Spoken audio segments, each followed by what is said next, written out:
हर एक कतरा लहू का मेरे बस हिंदुस्तानी। बहुत अच्छा, बहुत अच्छा। बहुत बहुत आभार आपका। और मैं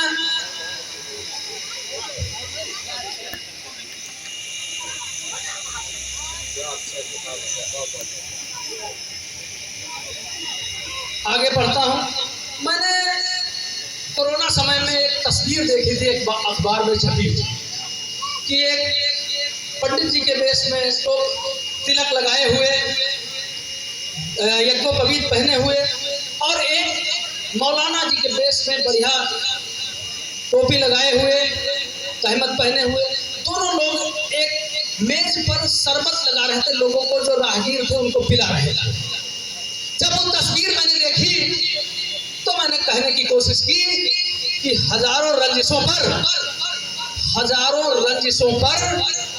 तस्वीर ये भारी रहेगी, हजारों रंजिशों पर तस्वीर ये भारी रहेगी। हमारी दोस्ती कल थी, आज है और कल भी जारी रहेगी।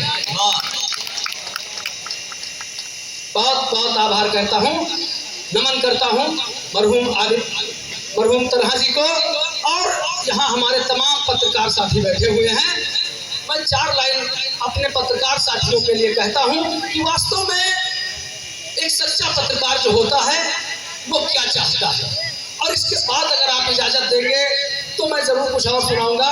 फिलहाल अभी 4 लाइन आप सुनिए कि एक सच्चा पत्रकार जो चाहता है कि मुझे न तीर न तलवार की जरूरत है, मुझे न तीर न तलवार की जरूरत है, सच को कहने को बस अखबार की जरूरत है तक तो ताज की कोई नहीं ख्वाहिश मुझको, कलम में सिर्फ मुझे धार की जरूरत है। और अब अगर आप लोग इजाजत दें, क्योंकि मैं हास्य पढ़ता हूँ, बेसिकली हमारा विषय जो है वो हास्य ही है, तो आप लोग एक बार ताली बजाकर इजाजत दें कि हंसना चाहते हैं तो मैं कुछ शुरू करूँ। थोड़ा सा इको खत्म कर दो यार, इसका कौन खत्म करेंगे? किधर वाले भैया, इको खत्म ही कर दो। आपके बीच में हूँ, पुलिस विभाग में इंस्पेक्टर हूँ साहब। जब मैं कविता पढ़ने के लिए जाता हूँ तो हमारे सामने समस्या आती है। क्या समस्या आती है वो मैं आपको बताता हूँ। एक जगह मैं कविता पढ़ने के लिए गया, बहुत अच्छा, बहुत उम्दा कविता हमने कही, हास्य की जबरदस्त कविता मैंने कही। एक नौजवान 20-25 साल का, वो एकदम आंख लाल करके मेरी तरफ देखने लगा गुस्से से। हमने कहा यार मैंने इतनी अच्छी कविता पढ़ी, तुमको मजा नहीं आया, तुमने ताली नहीं बजाई, क्या बात है? उसने मेरी तरफ देखा, बता चुका हूँ पुलिस विभाग में इंस्पेक्टर हूँ, उसने मेरी तरफ देखा और फिर बोला कि तुमने मेरा चालान किया था, तुमने मेरा चालान किया था। हमने कहा कि परिस्थितियां रही होंगी, करना पड़ा होगा। आज कब सम्मेलन में आए हो, मुशायरे में आए हो, मैं कविता पढ़ता हूँ, उसका आनंद लो और वादा करो कि तुम उस बात को भूल चुके हो कि मैंने तुम्हारा कभी चालान किया था। उसने कहा मैं वादा करता हूँ कि मैं ये बात भूल गया कि आपने मेरा चालान किया था। आप कविता पढ़िए। मैंने उससे भी अच्छी कविता पढ़ी। वो और आंख लाल करके मेरी तरफ देखने लगा, घूरने लगा। मैंने कहा तुमने मुझसे वादा किया था कि मैंने जो तुम्हारा चालान किया है वो तुम भूल चुके हो, फिर ये गुस्से की बात क्या है? उसने कहा मैं ये बात भूल भी जाऊं तो एक बात भुलाए नहीं भूलती है, तुमने मेरे बाप का भी चालान किया था। एक बार ताली जोर से बजाओ भाई, मजा ऐसे नहीं आएगा कि आप लोग, है ना। मेरी शादी मेरी पसंद की लड़की से नहीं हो सकी, मेरी पसंद की लड़की से शादी नहीं हो सकी। उसकी वजह मैं आपको बताता हूँ कि क्या वजह थी कि तिल का भला क्या रोता। तिल, खेत वाला तिल समझ लो, गाल वाला तिल समझ लो। अभी लड़के तो नौजवान है, गाले वाला समझेंगे कि तिल का भला क्या रोता। वो ताड़ ले गया पत्थर के नाम, पूरा ही पहाड़ ले गया, और बांधी थी मैंने जिसमें उसे पाने की ताबीज, वो पेड़ ही नगर निगम उखाड़ ले गया। नगर निगम दोषी है। वो पेड़ ही नगर निगम उखाड़ ले गया। यहाँ के जो बाराबंकी का कब से भैया हाँ तो संभाल लेते हो, सब हमारे समर्थन में खड़े हो तो आप जो है डिस्टर्ब किया भैया, ताली बजाओ भैया, टाइम आगे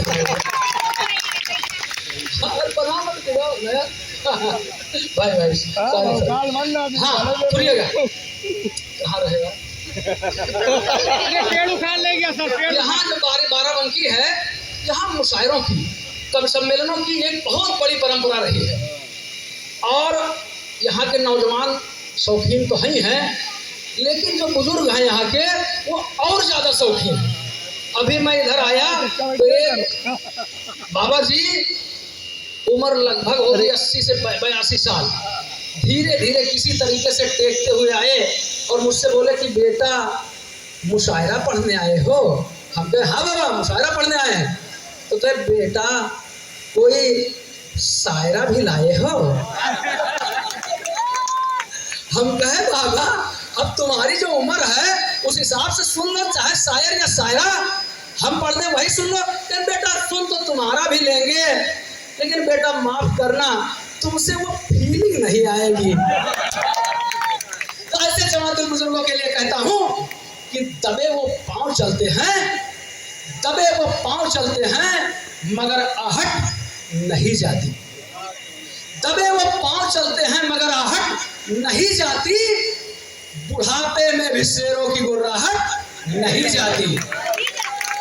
और फिर वो दादा जो हमको वहां मिले थे, शायरा पूछे उनके लिए कि दबे वो पांव चलते हैं मगर आहट नहीं जाती, बुढ़ापे में भी शेरों की गुर्राहट नहीं जाती, और बुढ़ापा जीते हैं ऐसे जवानी छाई हो जैसे, बुढ़ापा जीते हैं ऐसे जवानी छाई हो जैसे, ये मिर्चे सूख जाते फिर भी कड़वाहट नहीं जाती।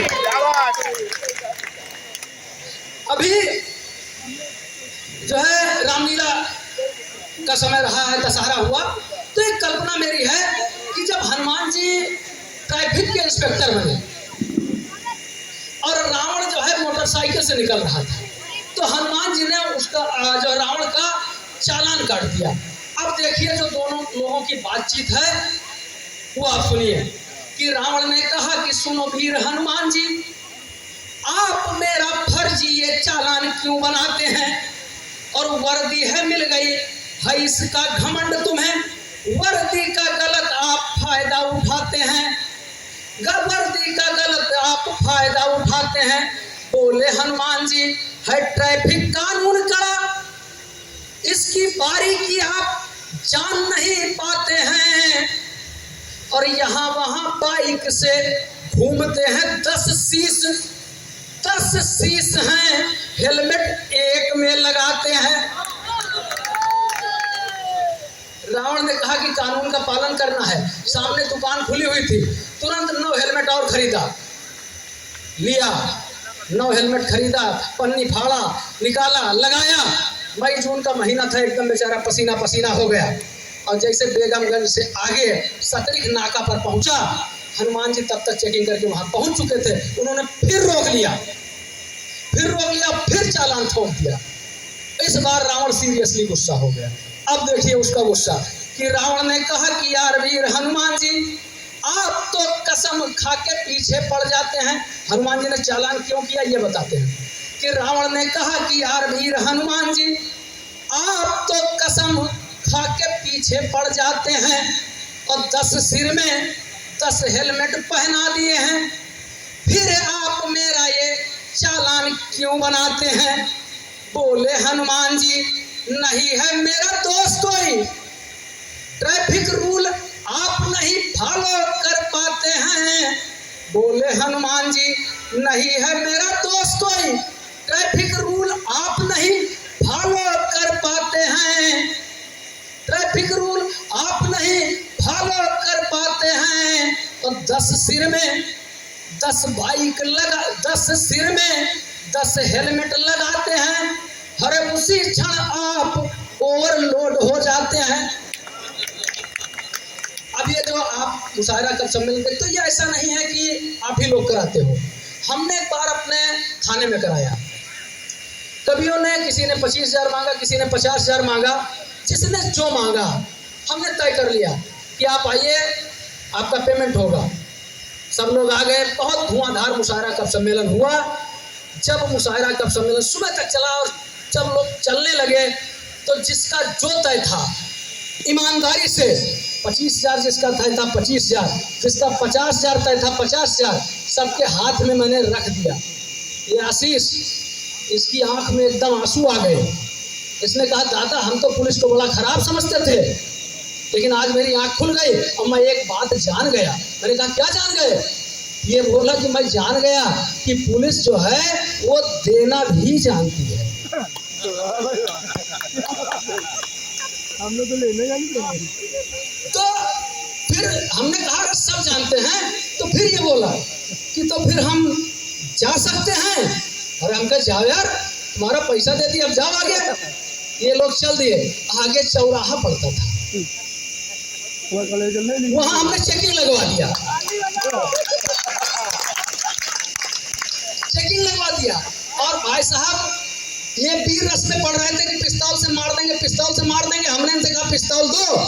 इन्होंने कहा दादा पिस्तौल हमारे पास नहीं, हम कभी पिस्तौल का क्या काम। हमने कहा तुम कह रहे थे पिस्तौल से मार देंगे, तो कहा पिस्तौल तो नहीं। यकीन मानिए इनको अलग हमने हटा दिया, 15-20 कदम दूर कर दिया इनको।